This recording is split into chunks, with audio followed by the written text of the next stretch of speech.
Greetings and salutations, I'm back down the shed again with a fifth and possibly final video on the boots. Now, if you saw the last one, I finished up all the metallizing on this. I'm not going to show you doing the weathering. However, just come back from Bunnings and I've got me a very cheap rubber mat, and I'm going to glue some boots to the side of this, and I'm going to glue the covering on top of that. First things first, I'm going to be using contact adhesive. Now what you want to do with this is you want to spread it on nice and evenly. Don't need a thick coat because you need it to dry and become tack dry.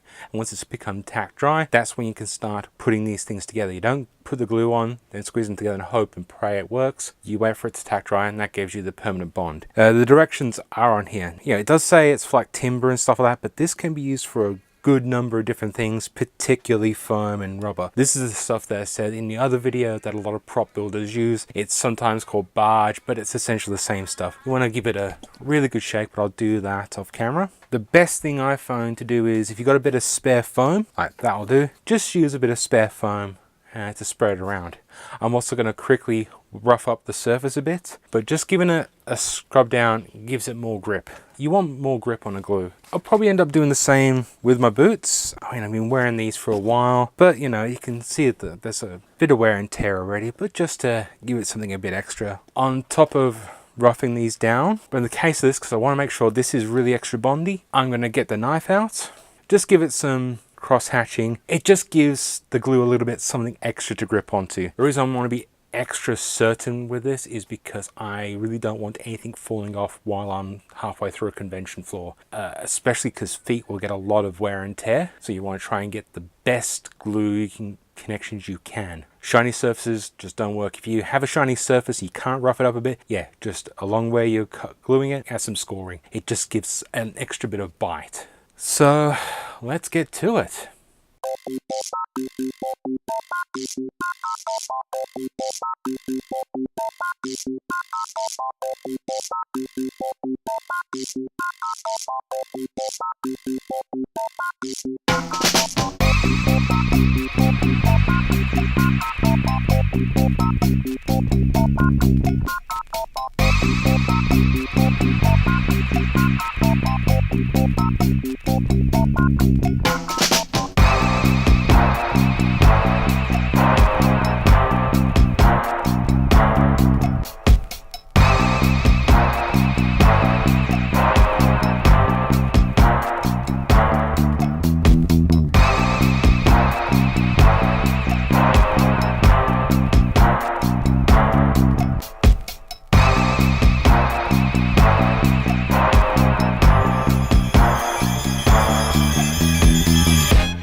So I've just finished gluing the rubber mats on, and as you can see, some of this is not truly glued properly. I'm not all that bothered. I'm probably going to grab a pair of scissors and, you know, start chamfering some of these edges a bit. And I'm probably just going to tack some of these together with super glue instead. This glue is not great. It's one of the reasons I don't bother too much with contact adhesive. For this, I want to still have some of that stretchability with the boot, so it's like, it just makes it a bit more sense.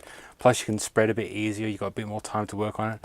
Okay, I'm back down the shed. One important thing I forgot to mention with this stuff, used in a well ventilated area. Like, I'm down the shed, so while I was doing all this, I had the fan going, I had the windows and everything open. If you're going to be maybe using this in a small room, don't use a tin like this. Maybe get some smaller tubes, especially if you don't have to use too much in one shot. This is a very noxious material. If you're worried about the fumes, use a respirator, but you can just get away with having a fan. That stuff can knock you out. You read horror stories about people who, you know, get overwhelmed by this stuff and they can get very sick. It's like that with a lot of different chemicals in prop building. So that is finished. I did cut, see a bit of the boot there, but I'm going to be weathering these up, and I'm probably going to have a lot of grime along the bottom of these boots, which should also, you know, hide a bit of these crimes. So that's not that big a deal, but pretty much functionally, they're finished. So if you enjoyed this video, please like, share, subscribe. Hit the bell down below if you want notifications whenever I upload a video. My current schedule is Monday, Friday, back down the shed videos, with Wednesday being another video, probably a vlog. If you have any comments, please post them below. If you would like to see me do other stuff, or if you want me to clarify some things a bit more detail, please let me know. So until then, see ya.